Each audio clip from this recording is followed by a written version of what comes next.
understanding our pathway. Let's not go on the journey without a navigation system. Let's not go on a journey without directions. Back in the day, before we had technology, we had MapQuest. Let's not leave out of the house without the MapQuest directions. The next one that we have here is the A in your pathway. The A in your pathway stands for application type, all right? Application type. Let's go down and see what we got going on here.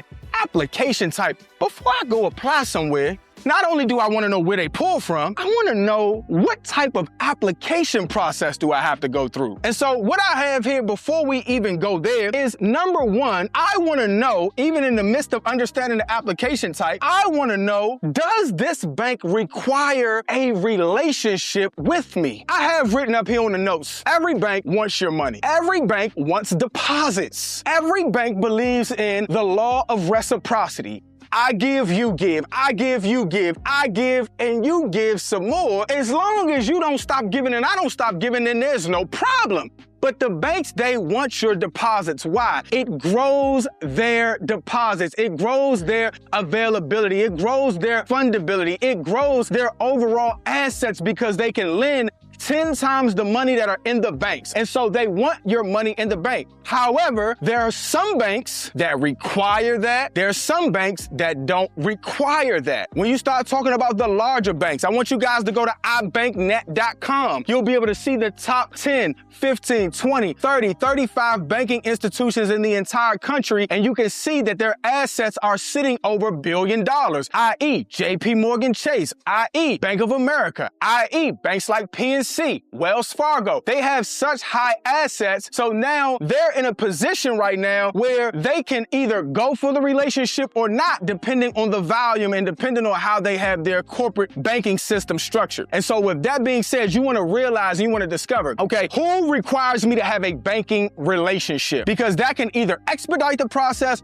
or it can slow the process down. A lot of times people come to me and they say, well, Jerron, what's the first place I should apply? I always recommend that you apply to the place that has majority of your deposits, majority of your money. Why? Because that bank has familiarity with you. They have a track record. They have a history. Whether you had an automotive loan with them, whether you had a mortgage with them, a credit card, or whether you receive direct deposit from your job, or you get 1099, or you get actual deposits from your business into that bank, that is the first place you want to go. Again, they understand you, they know you, they're familiar with you, opposed to you trying to go all the way over on the West Coast and you live on the East Coast, versus you live on the West Coast and you try and go all the way over the East Coast to a random credit union trying to get funded. They don't even know who you are from a can of paint, right? So sometimes having that relationship is even stronger than score. Sometimes having that relationship is even stronger than you having this beautifully built out personal credit profile and business credit profile, because again, it is about relationship. If you know somebody, man, they say all the time, it's not what you know, it's who you know. You could be sitting right in front of the most educated, dynamic, flawless individual,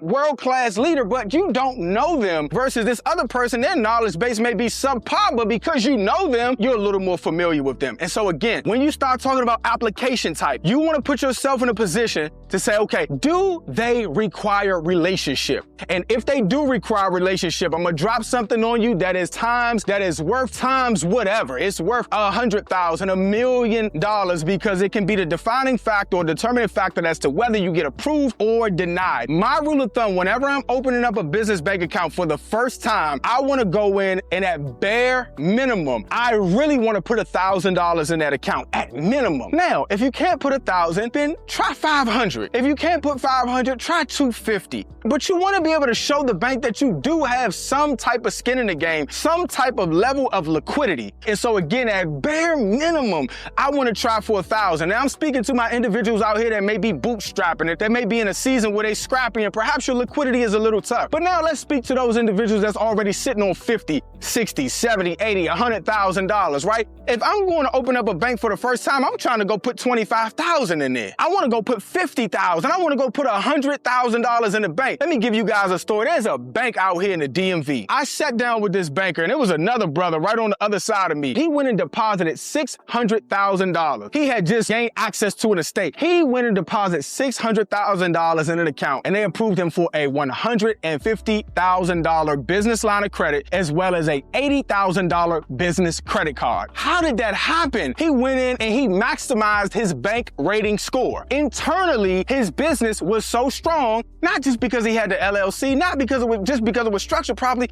because he had the money in the institution. What does that do for them? What does that do for the bankers? Wow, we just gained $600,000 in deposits. Man, let's break bread with him. Let's share the wealth, okay? So you guys want to keep that in mind. The next thing that you guys want to keep in mind, there are two different components right here that I want you guys to keep in mind, okay? There's two different components. The very first one is understanding the type of application you're working with. Now, I'm highlighting this pretty heavily right now because this is your instant online application. In abbreviations, I put AI, all right, but ultimately, this is the first type of application process you can go through, which is called a system approval. I know before I go into a bank or before I begin going through my analysis on this bank, I know that this bank is going to give me a system approval, all right? That is me putting the application directly in online. And as long as my data points are spot on, as long as my personal credit is on fire, as long as my industry is not high risk, as long as I have a business address, a business email address, and a business phone number, and at least another employee or staff member alongside me, it is a 99.9/100% chance I'm gonna get approved because I'm looking at the system, I'm engaged in it, and what we doing, my brothers and sisters, we're understanding our pathway, right? You understanding your path. Let's not go on the journey without a navigation system. Let's not go on a journey without directions. Back in the day, before we had technology, we had MapQuest. Let's not leave out of the house without the MapQuest directions. I'm understanding these banks right here. I know this particular sector of banks, they gonna give a system approval. You can go right online. Now, Jerome, what's the benefit of that? Okay, the benefit of that is it increases my velocity of speed. Speed for what? Speed for funding. I can stack faster, easier, more efficient, and dynamic. I do not have to go into the bank, meet the banker, shake their hand, deposit money, hope for approval, pray for approval, preach for approval. See, all I gotta do is focus heavily. The good brother Tyler Perry said, in order to be successful, you gotta hyper focus. So I'm hyper focused right now and looking at how this process goes online. I wanna make sure all of my data points are on point. I'm not going online to apply without a business address. I'm not going to apply online without a business email address. I'm not going to apply online and my business industry is absolutely high risk. I'm not doing that. I'm going with a purpose. I'm going with a plan. I'm going with confidence. Why? Because sometimes you gotta slow down in order to speed up. You gotta slow down in order to speed up. If you slow down, then you will speed up to 6 figures in funding. If you slow down, then you will speed up to 7 figures in funding. If you slow down, then you have the capacity to change your absolute life forever. Your lineage, your life, your business, your enterprise, your ideas, your concepts. Money does nothing but put velocity behind it. Money puts speed behind the concept. I was listening to the great brother. This great brother said, everybody in here right now is a millionaire. Everybody watching this video right now is a millionaire based on all of the money that has gone through your hands in a lifetime, through a lifetime. For my people that's making 6 figures, that made 6 figures on their job, 10 years, that's $1 million. For my people that's making $250 on their job, 4 years, that's $1 million. This is why I always ask the question is, what do you qualify a millionaire to be? Is it somebody that nets it? Is it somebody that grosses it? Is it somebody that has $1 million in assets? Is it somebody that, no, what we really mean is to be a millionaire is that you made $1 million in a compressed amount of time. That is what the world calls a millionaire. Talk to me. What we talking about right now? If I'm in a situation and it is 2026. If since 2016, I made $100,000 every single year for 10 years, then Am I not a millionaire? Most people would say no, because you didn't make it fast enough, right? And so what capital does, what credit does, is it gives you the capacity and the propensity to put your ideas in motion and to move them faster. See, if we're talking about Bill Gates right now, if Bill Gates came out with Microsoft in 2026, it wouldn't hit the same. He was able to get ahead of the curve faster. Robert F. Smith says the key to success, goal to success, wealth, etc., is to get there first fast. It is about speed, and don't ever let nobody tell you that it's not. If you start talking about Colonel Sanders created KFC. But he created KFC at a time where most women were being transformed, if you will, or transfigured from being just housewives to now going into the marketplace. However, at the time, people still desired home-cooked meals. So what did he do? He has your protein and your chicken. You got your veggies, you got your mashed potatoes for your starch, you got your carbs, you got your drink, you got your biscuits. Man, people are still in a space where they feel like we are still getting home-cooked meals. And so we have to be able to change with the times, but also understand that timing is everything. I said this time and time again. If you are not aware of timing, you will never be successful at anything. Everything is about timing. Here we go. So the next one, the first one again, we have a system approval. I'm relying on AI. I'm relying on the system. I'm relying on the data points. But the next thing that I have here is I have a manual underwrite. Good Lord have mercy. I could talk to y'all for an hour. When you start talking about the manual underwriting process, okay, the pros and the cons of that, none of them are bad. See, here's what I tell people. I love problems. I got so many problems all throughout my career and throughout my life. I just start calling myself the professional problem solver. I love problems. Problems energize me. They fuel me. So when I'm looking at a problem, when I'm looking at a calamity, when I'm looking at a malady, I'm thinking solution. I'm thinking we're going to overcome this every single time. So whether I'm in a situation where I'm looking at a system approval or I'm looking at an underwriting approval, it really don't make me no difference because, baby, I'm on a path of victory, just like you. We're on a path of victory. So with that being said, I just need to know. See, it's not this whole concept of failure, success. No, I just need to know so that I can know how to overcome. I can know how to position so that I can know how to put myself and my clients and my team and my family in the right position so that we can overcome every single hurdle that comes our way. And so in this instance right here, we're talking about the manual underwrite. What you got to understand about the manual underwriting process that I have written on the board here is that majority of smaller institutions, even credit unions, especially CDFIs and SBA loans, but right now, I'm more so talking about how to go and get optimal funding fast through like business credit cards, business lines of credit, things like that. But when we start talking about that manual underwriting process, that particular process here is oftentimes overcome or it's oftentimes identified to be with smaller institutions, smaller credit unions, right? They're going to go in, they're going to come back, fire back at you, asking questions. A super deep interrogation. This is why oftentimes in every last workshop, boot camp, seminar that I ever do, I always express the purpose of a corporate book. A corporate book gives you the organization that you need. I was recently at a business buying summit. Obviously, a ton of professionals up there, people that have started businesses from scratch, people that bought franchises, and they were talking about the process of going through the SBA. And one lady gave an idea. Here's my concept of going to events. I want to meet 3 people and I want to walk away with 3 life-changing ideas that I can implement now. And so she said something key. She said, make sure when you're going through any type of loan process that you're able to get the lender the documentation that they need in 15 minutes or less. I said, good Lord have mercy. Now this right here is next level. See, because you guys know that I come from the lending industry. And when I'm going through a home buying process with somebody, I don't care if you're first time, second time, third time, 5th time home buyer, and it takes you 24 and 48 and 72 hours to send one document, you're not only slowing me down, the underwriter down, but you're slowing down your own process.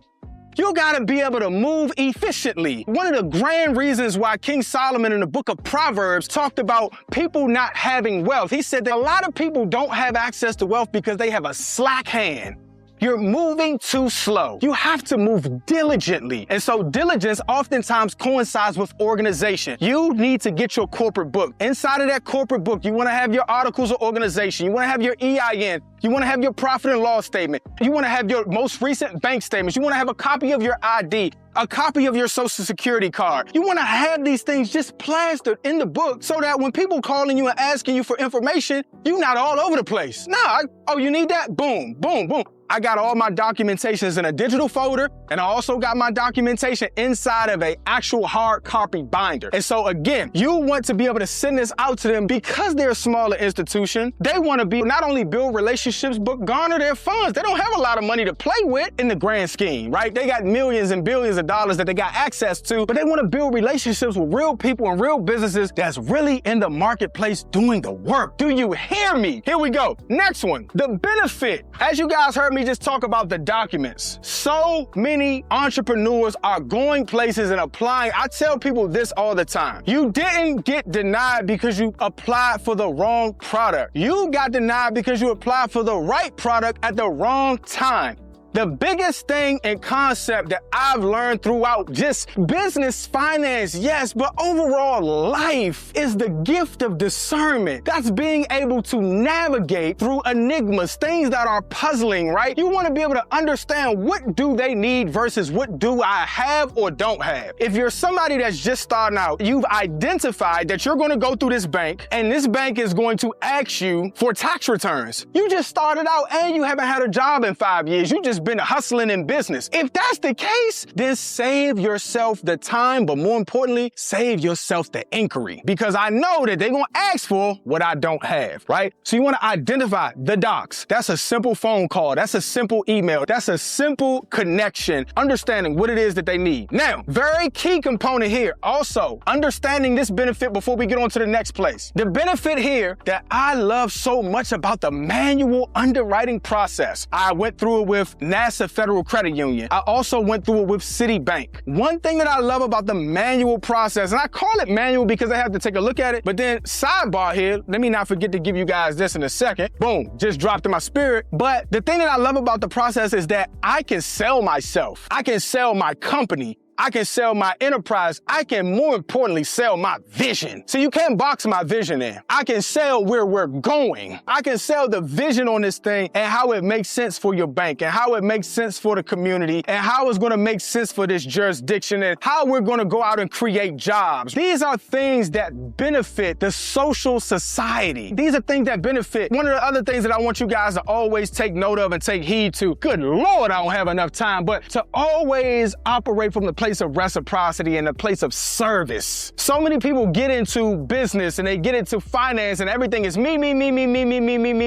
That's not it. Jesus gave us the golden rule inside of Matthew. Do unto others as you would like done unto you. Bless somebody, encourage somebody, hire somebody, give somebody. What? I heard a man say, man, I can't even remember who it was. He said one of the greatest things that you can give a man that is struggling, whether he's going in and out of drug addiction, in and out of incarceration, struggling is a paycheck. If you give a man or a woman a paycheck, you will bless them far beyond you could have ever imagined. You will bless them. Another scripture in the word. I'm going to get back to this. We locked in now. The scripture says, if you see a man that's hungry or you see a man that needs clothes, don't just say, oh, I'll pray for you, I'll be back. No, get him some clothes. Get him something to eat. I'm just talking about this whole view or vantage point of not only thinking about you. That vision that I was talking about in selling yourself is also selling the idea and the vision and the concept that I am going to be able to hire 3 individuals before the next quarter or after the next quarter, or we have a projection to hire 10 people, 15 people, 20 people.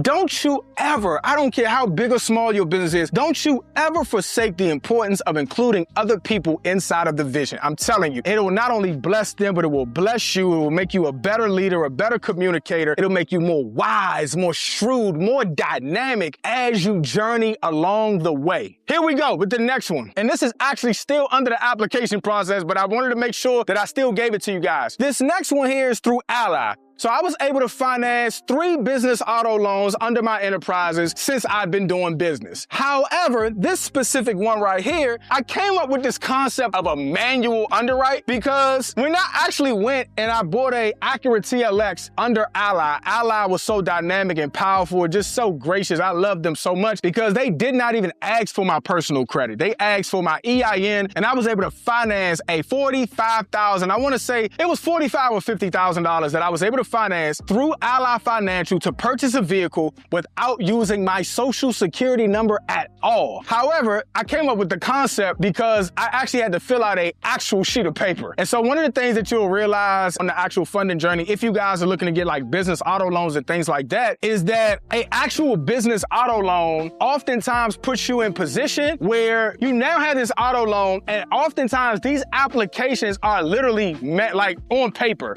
Right? So some of them have antiquated processes where you still have to go in and really write out the whole process. So that's why I was talking about like just the manual. So just understanding the types. And even with these, when you go to the dealership, a lot of times inside of the dealership, you'll figure out your approval process within like the matter of like 30 minutes, 45 minutes to an hour, right? And so that's just another way to kind of look at it, man, just so y'all can have all the information that you need. All right, man, let's go. We've been talking for a while now, but we're still on your path. Understanding what your path is.